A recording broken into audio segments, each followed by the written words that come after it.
এত জরিমানা কেন আসবে ভাই? ওনাকে এয়ারপোর্ট থেকে আমি এখানে আসছি, ট্রেনে আসছে, আমি উঠে বসি ট্রেনে, বলে উঠছি। একটা মিনিট দাঁড়ান, শেষ করি আমি। তাহলে এত টাকার জরিমানা না, আমি টিকিট কাটতে পারিনি, কারণ ট্রেন আসছে, ওনাকে বসে ট্রেন উঠে যান। ট্রেনে আমি এয়ারপোর্ট থেকে আসছি, টিকিটের জন্য সময় পাইনি, ট্রেনও আসছে, উঠে বসছি, বলে আসছি যে আমি টিকিট উঠবো, হ্যাঁ উঠেন, টিকিট টাকা দিয়ে দেন। এখানে জরিমানা আসছে আমার সিরাজগঞ্জ থেকে। তা সিসি ক্যামেরা যদি এয়ারপোর্টে লাগায় লাভ কি, বা প্রত্যেকটা স্টেশনে লাভ কি সিসি ক্যামেরা? আমি জরিমানা দিতে রাজি আছি, বাট এয়ারপোর্ট থেকে এনে এসে 460 টাকা জরিমানা, এটা অহেতুক। এর কোনো কারণ নেই, ভিত্তি নাই। যদি থাকে তাহলে আপনারা বিচার করবেন। এখানে 460 টাকা দেওয়া আছে, আমি কেটেছি ভালো করে। কেন এটা করতেছে? আমরা কি দিচ্ছি? এত জরিমানা কেন আসবে ভাই? ওনাকে এয়ারপোর্ট থেকে আমি এখানে আসছি, ট্রেনে আসছে, আমি উঠে বসি ট্রেনে, বলে উঠছি। একটা মিনিট দাঁড়ান, শেষ করি আমি। যমুনা ইলেকট্রনিক্স ঈদে ডাবল খুশি অফার সিজন 3, যে কোনো পণ্য কিনলেই পাচ্ছেন নিশ্চিত ঈদ উপহার। তাহলে এত টাকার জরিমানা না, আমি টিকিট কাটতে পারিনি, কারণ ট্রেন আসছে, ওনাকে বসে ট্রেন উঠে যান। ওকে ওকে ওকে, টিকিট কাটি নাই, অপরাধ হয়েছে। বাংলাদেশ রেলওয়ে প্রতিবারের মতো দুয়ারমুখী ঈদের যাত্রী সাধারণের জন্য বিশেষ ব্যবস্থা, স্পেশাল ট্রেন এবং অতিরিক্ত বগি সংযোজনের মাধ্যমে ট্রেন ব্যবস্থা রাখা হয়েছে। এবং সে ব্যাপারে সেই হিসেবে প্রথম দিন হিসেবে আজকে এই 14 তারিখে 24 তারিখে টিকিট বিক্রি হলো। এখন সকাল 8টা থেকে পশ্চিমাঞ্চলের টিকিটটা বিক্রি হয়েছে।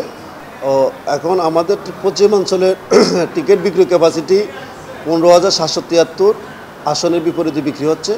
তো আপনারা অনলাইনে এই অ্যাপসের মাধ্যমে দেখবেন, অনলাইনে দেখতে পারবেন যে প্রায় 80 থেকে 85% টিকিট বিক্রি হয়েছে। তো এখন টিকিট বিক্রির কার্যক্রম চলমান আছে। বিষয়টা হলো, আপনারা তো ভালোভাবে জানেন, চাহিদা অনুযায়ী যদি সরবরাহ না থাকে সেক্ষেত্রে অভিযোগটা থাকতেই পারে। এখন আমাদের যে সরবরাহ, সেক্ষেত্রে আমরা প্রতিদিন আন্তনগর টিকিট 33,257টা টিকিট দিতে পারি। সেক্ষেত্রে অনেক ক্ষেত্রে দেখা যায় যে 3 লাখ বা 2.5 লাখ লোক টিকিট প্রত্যাশী হয়। তো যার জন্য সবাই তো টিকিট পায় না। যাতে সম্মানিত যাত্রী সাধারণ নিজ টিকিট নিয়ে নিজে ভ্রমণ করতে পারেন এবং টিকিট যার ভ্রমণ তার, এই নীতিতে বাস্তবায়নের জন্যই এনআইডির মাধ্যমে এবং আপনার মোবাইলে ওটিপি যাবে, ওটিপির মাধ্যমে টিকিট বিক্রি হচ্ছে, যাতে এটা নিশ্চিত করা যায়।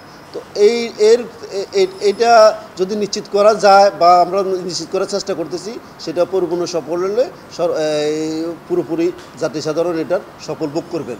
আর আমরা এটা নিশ্চিতের ক্ষেত্রে আমরা বিভিন্ন স্তরে চেকিং ব্যবস্থা রেখেছি।